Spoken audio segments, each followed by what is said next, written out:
Buenas noches y bienvenidos a una nueva edición de Corrida del Año.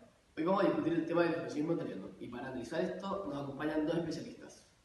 El primer invitado se llama Martín y el segundo Sebastián Soto. Hola, ¿cómo estamos? Hola. Hola.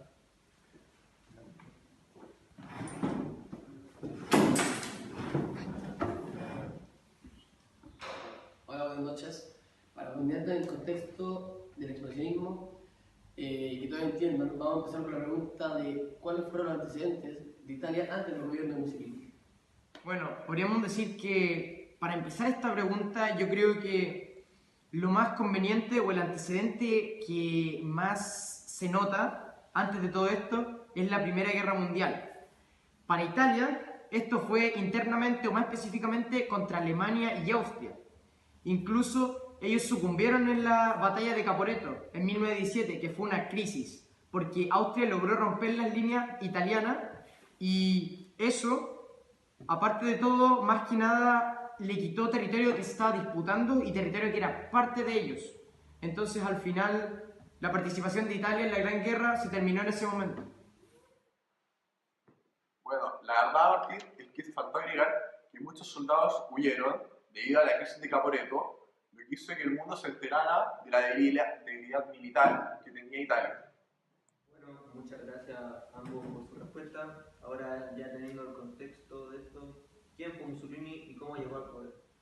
¿Quién fue Mussolini? Primero que nada, es una pregunta bastante larga de responder o con una respuesta muy larga.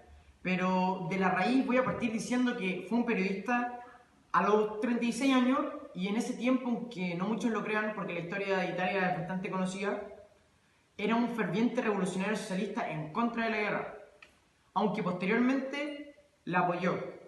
Incluso batalló en el frente en 1915, pero se le gravemente herido en un entrenamiento. Después de todo esto y de que Italia cayó en la guerra, Mussolini le echó la culpa a sus antiguos camaradas socialistas por el desastre de Caporetto, que era como una crisis que había en Italia, ya que según él bajaron la moral del ejército. Bueno, el Partido Socialista de Italia se había opuesto a la Primera Guerra Mundial debido a que creían que esta era una guerra capitalista porque mandaban a los de la clase trabajadora para ganar beneficios.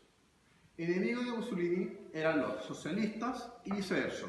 Se necesitaba evolución política firme para combatir con Austria. Mussolini, podemos decir que pasó de socialista al nacionalismo y le echó la culpa del fracaso militar a los socialistas y a la propaganda católica porque decía que estuvieron en contra de la guerra.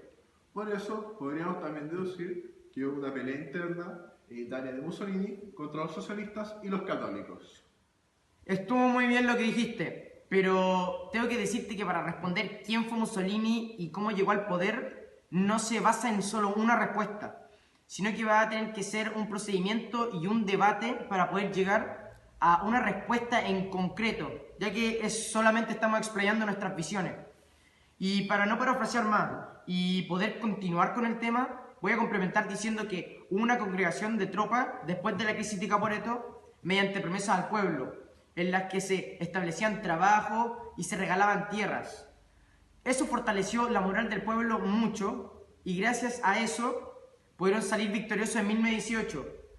Más ayuda de los aliados, porque ellos al final, como dijimos antes, se retiraron de la guerra, ya que estaban militarmente no capaces para pelear. Por eso los aliados llevaron a la victoria de 1918. Italia no obtuvo esperados botines, ningún imperio africano y sus territorios fueron limitados dentro de sus fronteras.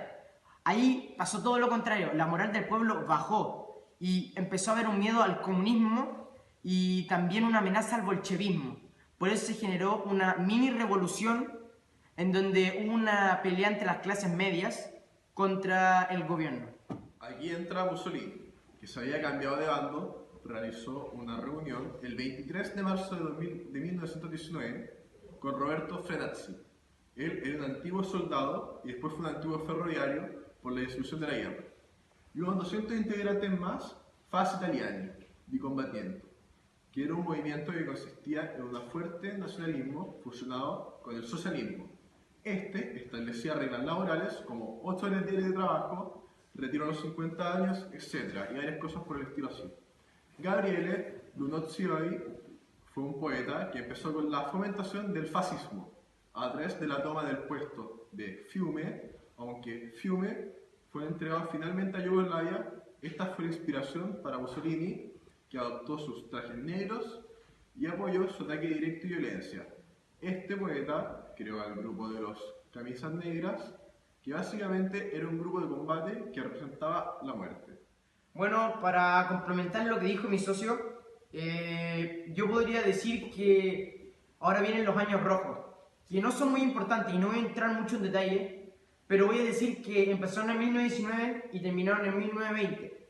Fue una revolución socialista en la que hubo la ocupación de muchas fábricas de Milán por parte de los socialistas y fue algo masivo. Los fascistas, debido a lo anterior y a muchas otras razones, perdieron las elecciones y usaron la fuerza. Y esto ocurrió en 1921, en las que hubieron muchos, pero muchos ataques nacionalistas y se lanzaron contra el ayuntamiento. Al final se lo tomaron a la fuerza. Después de esto hubieron unas elecciones y hubieron 38 fascistas elegidos dentro del Parlamento, en los que se incluía Mussolini. En 1929 se notó la pérdida de los socialistas porque ellos formaron una huelga y también estuvo la defensa de Parma. Lo hicieron muy bien y lograron, entre comillas, vencer a los nacionalistas y a los fascistas en este caso, mejor dicho. Pero solamente era una falsa victoria, porque al final los fascistas contraatacaron y quedó todo perdido para el bando socialista. Aparte de que los fascistas eran muy peligrosos y de que derrocaron a los socialistas que tenían todo el poder, no falta además decir que el arma de Italia era el ejército. Bueno, muchas gracias a ustedes dos. Esta respuesta fue bastante completa. Y me gustaría decirles otra pregunta, que es ¿en qué consistió el gobierno de Mussolini? Mussolini surgió de un ambiente de pobreza que vivía en Italia. Luego de la Primera Guerra Mundial, su ideología era socialista, aunque luego cambió drásticamente al autoritarismo y al nacionalismo. Bueno, para poder complementar lo que dijo mi socio, voy a hablar del régimen. Y este decía que por parte del pueblo era necesario ignorar los derechos humanos. Y la sociedad fue en ese momento sometida a la educación militarista y nacionalista, de una manera muy cruel. Bueno, para complementar lo que dijo Martín, lo cual está correcto, pero además este gobierno también adoptó una conducta imperialista. Para expandir su ideología, los territorios conquistados fueron Abisinia, Libia, Eritrea, Somalia en África, Tianjin en China y Albania en Europa. Muchas gracias por esa tercera pregunta. Ahora la última y ahí nos podemos ir. ¿Cómo y por qué se terminó este gobierno? Bueno, para empezar esta pregunta, podemos decir que cuando estalló la Guerra Mundial, este país se mantuvo al margen del conflicto, ya que su fin no era participar en un comienzo, por así decirlo. Sí, pero después, cuando los alemanes invadieron Francia, Italia cambió de parecer, uniéndose a Alemania para derrotar a los aliados. Para ya terminar y dar el último punto de todo esto, podemos decir que, de lo que dijo mi compañero, nada resultó efectivo y los países del eje cayeron drásticamente, perdieron sus territorios y muchas otras cosas. Hubieron muchas derrotas y tras esas derrotas el Consejo Fascista destituyó a Mussolini el 25 de julio de 1943, aunque luego, rescatado por los alemanes, logró formar la República Social Italiana, aunque a lo largo del tiempo ya todos sabíamos que no iba a subsistir. En 1945 trató de escapar por todos los medios tras esta crisis, pero fue capturado y fusilado por los opresores en abril de la Resistencia Italia. La verdad es que Mussolini fue una persona, desde nuestro punto de vista, muy mala y fue humillado en Milán de una manera grotesca. Bueno, muchas gracias por responder estas preguntas y ojalá nuestra audiencia haya entendido un poco más sobre este tema, que es el expresionismo italiano. Gracias por haber venido también. Muchas gracias por la invitación. Muchas Esta fue una muy buena experiencia para poder aprender un poco más acerca del expansionismo italiano, en base a mis conocimientos y los conocimientos de mi compañero Martín. Me retiro. Adiós. Buenas noches, un gusto. Un gusto, compañero. Bueno. C'est l'autre que je préfère, il n'a rien dit, mais il